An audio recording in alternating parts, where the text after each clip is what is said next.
On June 12, 2025, after more than 2 decades of legal battles and delays, John Hanson was executed by lethal injection at the Oklahoma State Penitentiary. He was 61 years old. The crimes that brought him to that gurney were brutal, calculated, and unforgettable. This is the full story of what happened, how justice was delayed for years, and the lives that were forever changed. It all began on August 31, 1999, in Tulsa County, Oklahoma. George Hanson and his accomplice, Victor Miller, had already committed 2 robberies that day. But they needed a car. One they hadn't used yet. One that couldn't be traced back to them. At Tulsa Promenade Mall, 77-year-old Mary Agnes Bowles had just finished shopping. She was a retired banker, known in her community for volunteering at the local hospital. As she loaded her groceries into the car, Hanson and Miller approached. Victor got behind the wheel. George forced Mary into the back seat at gunpoint. She had no chance to escape.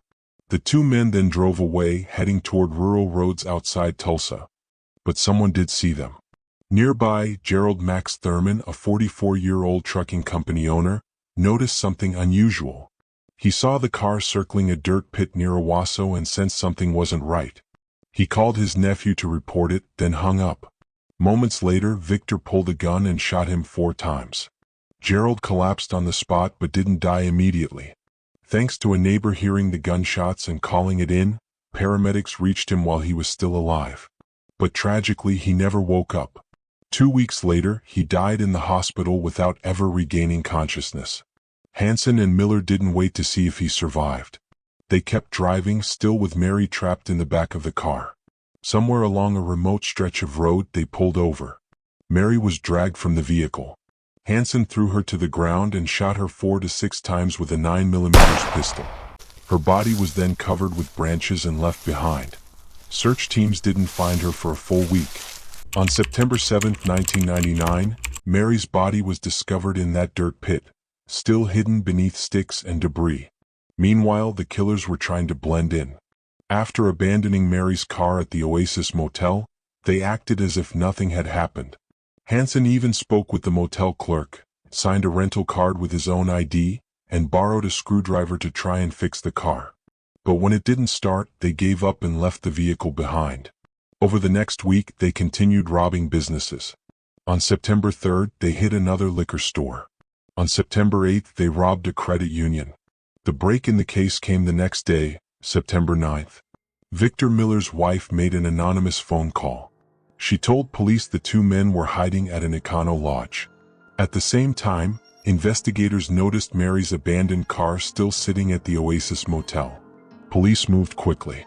Victor surrendered without a fight. Hanson, on the other hand, locked himself inside a motel room. Officers had to use tear gas to bring him out. When they searched the room, they found both murder weapons, plus extra ammunition hidden in a toilet tank. The evidence quickly piled up. Hanson's fingerprint was found on the seatbelt buckle in Mary's car. Victor's prints were on the passenger door. And a witness, Rashad Barnes, a friend of Hanson's, later testified that Hanson had admitted to everything: the robbery, the kidnapping, the murders. According to Barnes, it was Hanson who pulled the trigger on Mary, while Miller had shot Jerald. In May 2001, George Hanson stood trial for the 2 murders. By then, his criminal record stretched back nearly 20 years.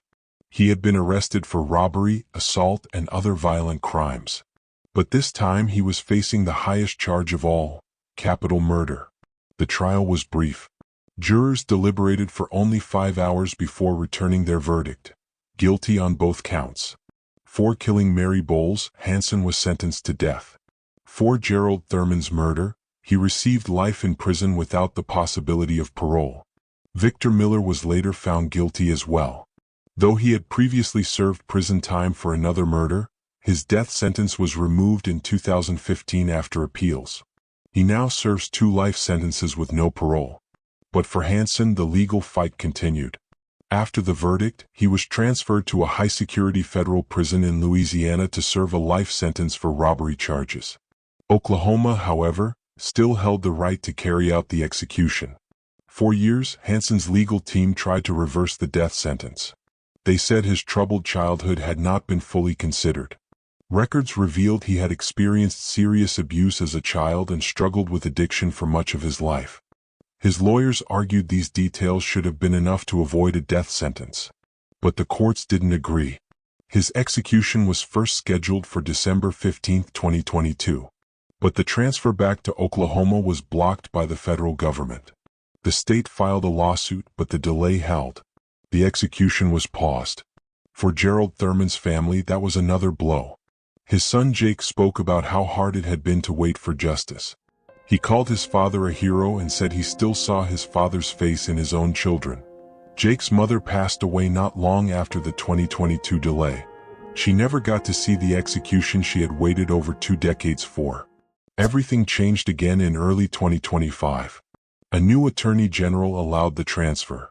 On March 3, John Hanson was moved to Oklahoma's death row. His execution date was set for June 12. At his clemency hearing in May, Hanson spoke via video. He expressed remorse and apologized to the victims' families. "I'm not an evil person," he said. "I was caught in something I couldn't control. I would change it if I could." But clemency was denied. The board voted 3-2 in favor of execution. The process moved forward again. On the evening before his death, John Hanson was offered a final meal. He didn't ask for anything special. He accepted the standard tray: chicken pot pie, 2 rolls, 2 fruit cups, and carrots. On the morning of June 12, 2025, he was led into the execution chamber. He was calm. He offered a final message: "Just forgive me and peace to everyone." At 10:11 a.m., John Hanson was pronounced dead by lethal injection. It was the end of a long road, one filled with violence, pain, delays, and grief. Oklahoma Attorney General Gentner Drummond issued a final statement. "The monster who abducted and murdered a 77-year-old woman more than 25 years ago has finally paid for his crime. The family of Mary Bowles has waited many agonizing years. And now that day has come." So we ask you, was justice served in this case? Or did it take too long? Let us know in the comments below. And don't forget to like, subscribe, and stay tuned for more true stories.